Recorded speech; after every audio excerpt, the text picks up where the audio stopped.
Hey everybody, this is Rustin and we're back here on Metalholic Radio. You just heard What You Deserve from Another Lost Year, and as promised, we have frontman Clinton Cunanan with us. How are you doing, brother? Bonjour, man. I'm doing great. You guys had a show last night in Nebraska, I think. Tomorrow you're in Tennessee. Friday night driving through the heartland probably wasn't at the top of your rock star ideal growing up. It was, as a young boy, it's all I ever dreamed about. It is, huh? No, man, it's, I don't know. I always wanted to be an architect. I never wanted to be in a band. Well, in a sense, you are an architect, are you not? I guess so. Yeah, I never thought of it that way, man. I guess I am doing something with that degree after all. Huh? There you go. Well, I want to talk about the debut album, Better Days, but first, for the uninitiated, give us some backstory on Another Lost Year. I understand it sort of started out as a solo project and mutated into a band. Yeah, that's just kind of the story we tell everybody. We were actually all doing some time in a local penitentiary, and a prison, jail, a holding facility of some type. And it started as a solo project for me, man. And David, our lead guitar player, he just harassed me enough to where I eventually just gave into him because I got sick of hearing him talk to me, and that's kind of what happened. And now you're stuck in a van with him every day. There you go. He's sitting right in front of me right now listening to me do this. So now for you personally, when did the music bug hit? I don't know, man. I've been doing music for about 17 years now. I never really wanted to be a singer or anything. I wanted to be a lead guitar player after watching Eddie and the Cruisers too, for some reason. And I don't know, man. The first band I was in, I played bass, and I just play guitar. And I don't know how I started singing. I think one of the bands I was in one day, we just couldn't get anybody. I was like, you know what? Fuck it, I'll do it. Yeah, but was there a band or a moment, sort of epiphany, if you will, where you heard an album, you saw a band live or something, where you said, "That's what I want to do, is make music"? Yeah, when I was at a younger age, and I saw Creed on their My Own Prison tour, which I hate telling this story because we get so many comparisons for people are like, "Oh man, you kind of remind me of Creed." Well, I don't know why we would remind you of Creed. We're not Creed. Not that I don't love Creed. I know they have a lot. You know what? Let's just get past that part of it. But yes, when I saw the way Scott Stapp conveyed emotion through that, man, it kind of was like, man, I want to be able to give that feeling back to somebody. That feeling right there. And when Stain's Dysfunction album came out, and Aaron Lewis, just the way that he had put everything together, and the way the music, became something for me. I guess that was kind of when I was like, you know what? I think maybe I want to try and do this. But it was about 2 years ago. Right when the band started, everything happened so fast. We came together super fast. The songs came together, so they were basically already there. And then, we jumped straight out into touring 4 months later, and we haven't looked back. So I don't know if we ever decided to do this, or just kind of it shows up. It was like, hey, you're gonna go. Now, last fall, the debut album Better Days was released, and it's really sort of a collection of your life stories, right? Yeah, it sure is, man. They're snapshots, moments in time of just particular situations that I was in. More on the inside because I wrote it about a year after my mom had died, and I was at a crossroads in life where I didn't know which way was up, which way was down. Do I go left? Do I go right? And when we all fight those demons, the video is kind of about drug rehabilitation. So that's what it's about. Angels is about my relationship at the time, and it's not a love song. A lot of people think it is. But it's really not. It's an apology. Better Days, we've all been down. It's really weird because I meet people and they're like, "Oh man, you guys are huge," and we're not huge in certain circles. We do really well, but things like that, we don't think of the rock star mentality. We're just 5 dudes just playing a band. We got a tour manager and sound engineer that hangs out with us, and that's it, man. We're not anything other than that. And, I have down days, and I just kind of wrote about that, and I've had so many people like, man, you give me hope. I know that I can make it through. And I'm like, well, if I can, and I'm a nobody, I'm just a regular person. I was like, anybody can, despite whatever, adversity you face, man. It's, as long as you got hope, man, you can do anything. Right. think everybody thinks that suddenly if you have an album out, you're suddenly a rock star and above all that, and it's just, everybody's just trying to get by from day to day no matter what they're doing, except for the very few rarefied people. So, but man, that's the truth. As soon as we started getting radio play and things like that, a lot of people were like, "Yo, I know you guys got Ferraris and stuff now." Like, no, I'm pretty sure they're going to repossess my '04 F-150. Well, it's funny that you mentioned prisons earlier, and then you talked about war on the inside, because when by day I work in a prison that deals with guys with addictions, and when I first heard it, I thought, well, is this song about sort of that addiction thing, the war on the inside? So, I think everybody, throughout high school and college and into your earlier, adulthood years, I think experimental thing is kind of, I think it's kind of norm, so it's not, that's not what the song is in particularly about, but, and after we met with the director and everything, I was like, wow, I guess I've kind of lived that story a little bit. I went through a dark time, but it is what it is. So, I mean, that's not what it's about, but that's why we didn't fight the idea. So, it does relate to that. And we've had several people that were like, my husband or my wife or my daughter, my niece, my nephew, somebody had an addiction to meth, cocaine, crack, whatever it is. So right. That's cool. As long as it helps, man, that's all we care about, man. Well, when I listened to the album, there was definitely a great sense of emotion. I didn't really pick up on a Creed vibe, but I definitely, because of that emotive sense that you have, what I got was I definitely heard some Ben Burnley, some Aaron Lewis. Would I be wrong? There you go. No, actually, those two, Ben Burnley and Aaron Lewis, are absolutely top 5 favorite writers. I'll go, top 5 favorite writers.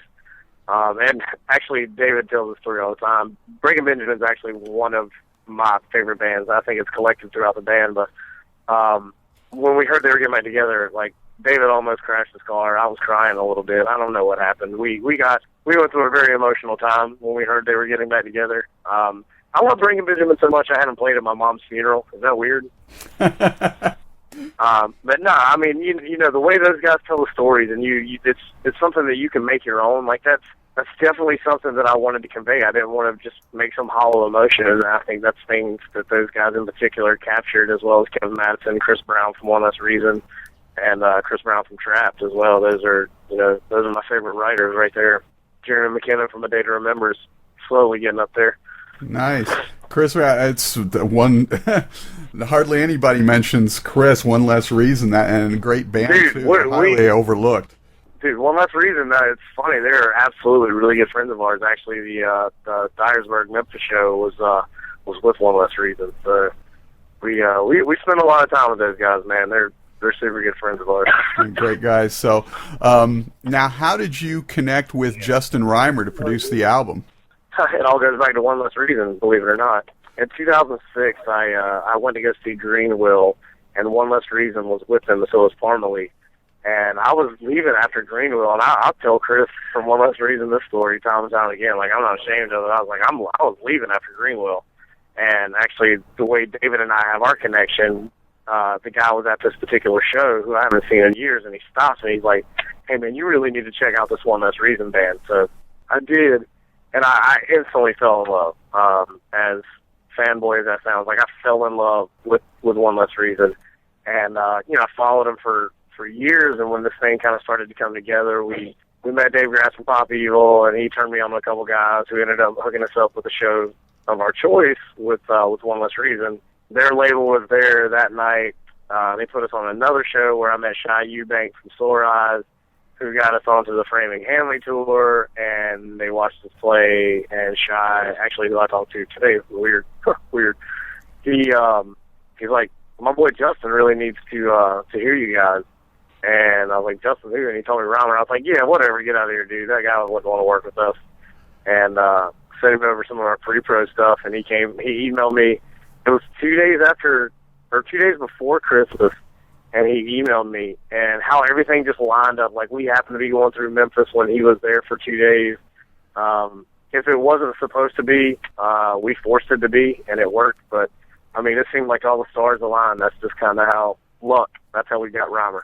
Well, and keeping with that sense of kismet or fate, if you will, I believe that's Exactly. Kismet, that's a word that's underused, man. That's my favorite word. Well, I believe Justin's wife, Lish, who was from New Zealand and had just come over to America, sang the female vocal on Angels, correct? She did, man. She actually wasn't his wife at the time. At the time, right, yeah. I mean, we knew they were going to be. But it was, he was like, yeah, my fiance can sing. And I was like, whatever, dude. Yeah, sure. And, and I said, bring her to the studio. We'll see what she can do on some pre-production stuff. She came in as soon as I heard her sing. We were in the control room. I was like, you know what? Let's try giving you a whole verse and see what happens. And we listened back. I was sold. So that's how that came to be, man. And it turned out so well. Now, Writing on the Wall is the new single. What's the story behind that one? Actually, Adam and I were in Los Angeles. We were only a couple weeks into Another Lost Year, and we were in, Adam, who is one of my best friends now, he turned me down from snowboarding. I feel like we were on a date, and he stood me up. And, no, he just said we were strangers. We were out in L.A., and he's like, I got this idea for a song, and he let me hear it. And, I cut it up pretty bad. I made him cry a little bit and told him to rewrite it. And that's what Writing on the Wall came out of. He was just kind of humming the melody, and I stopped him like, what did you just say there? He's like, I didn't say anything. I said, no, you said this. He's like, okay, I said this. And he'd sing it back to me, and that's just, I don't know, man. And Adam, the star was born. So, yeah. Now, I know he thinks he's a star. Good gosh, back home in his hometown, everybody thinks he's George Clinton. Oh man, I know being out on the road is hard to write songs and stuff, but I know that you have been writing quite a few. From what I understand, you've got at least a couple dozen ideas and maybe a dozen songs in the bag. When do you think you guys might be laying down some tracks for the sophomore effort? You know, we about 2 months ago, man, we were talking to our management, and our summer is just so chewed up with festivals, and that's why we didn't, we're actually getting more time off this year than we had, but it's not time at home, it's time traveling because of the festivals. You got to go to where the festivals are, and you pick up what you can along the way. So we had blocked out a significant amount of this year towards the end of the year to go back in and start pre-pro and writing and doing the new album. We're actually going to take, the guys don't know, we were going to take a week off and go to Colorado in a cabin and just lock ourselves in there. Well, I just let that secret out. And write the remainder of the new album together. But yeah, we're in late talks, man. It seems like we're actually going to be able to get in a couple days here this summer, hopefully lay out some new stuff. I know we got approached about doing a compilation album, something new that nobody's heard that we're going to release to do for a charity. I can't say which one it is, but it's a big one. Right. And so there'll be some new music coming out, this year from us. So it'll be pretty sweet. Tide people over a little bit. Now, will you work with Justin again, or maybe someone like Skid Mills, or? Skid Mills. I absolutely want to keep working with Justin. We're open to the idea of co-producing with a couple of people.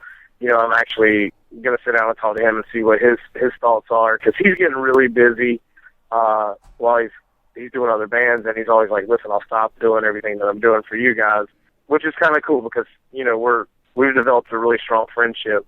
But at the end of the day, we also, we do a different pay scale. We pay what we can with him. Right. We know he likes to make money. So, absolutely, we want to keep working with him. But we're going to try doing some self-producing and some stuff like that on the pre-pro just to see what we can do. I don't know, man. It's a whole new world out there, but Justin will definitely have a part in something, whatever we do. Nice. So what is the biggest rude awakening you've had so far on this journey? That I never thought there would come a day when I would hate pizza. That is the biggest rude awakening. And I also learned that I can go 74 days without wearing deodorant before I start to get a little funky. Wow, that's pretty impressive. Most people can't go 74 hours. Yeah, don't ask me how I know that. All right, so Pay It Forward. You've played with hundreds of local bands across the country. Is there one that really stands out for you that deserves some attention? Man, there are a lot of really good bands. You know what? There's so many I can't even say. Unforsaken. Those are some good guys they're kind of starting to do some touring. Man, they've got a lot of potential. I'm ashamed to say I don't remember the girl's name of her band. I remember her name, Meredith, and we played with them in Philadelphia, and they were just absolutely phenomenal. Meredith Bell. Meredith Bell, that's her. Mm-hmm. Mm-hmm. Nice. So we know who Meredith is. Excellent. Yeah. So, all right. They blew me away. So our pointless question of the week. If you guys could appear on any television show or series, what would it be? Any television show or series, what would it be? Collective? Anybody? Television show or series? If we could be on one, what would it be? Walking Dead? Yeah? I was going Sons of Anarchy. I could do that. I don't like... Oh, God. We're going to go with Sons of Anarchy just because Adam is putting up the biggest fight about it. He wants to be a zombie that bad, does he? Yeah, he wants to... Yeah. No. I don't know, man. I'd love to do like a kids' television show too. That'd be pretty awesome. Phineas and Ferb. If we could be cartoonized in Phineas and Ferb, I'd love that. There you go. Or the Simpsons. I suppose the Simpsons. That'd be cool. Awesome. So on the way out, I think we will play the new single, Writing on the Wall. Clinton, thanks so much for taking the time. You guys be safe out on the road. And at some point, you're going to have to make it a little bit farther west, get out to my neck of the woods so I can check you out in person. No doubt, man. I promise you, if you haven't seen our live show, you are going to be blown away, sir. Well, I heard you guys thought you had a pretty great live show and then got your asses handed to you a couple of times, and that really amped up your game. Yeah, that's true. You get that done, you really start to what the no. Yeah, no, we'll get in the ring with anybody these days, man. We try and go big every night. Awesome. Big. Well, we look forward to seeing you. Everybody out there listening, make sure you pick up the debut album, Better Days, Another Lost Year. Again, Clinton, thanks again, and we'll talk with you soon. Thank you, man.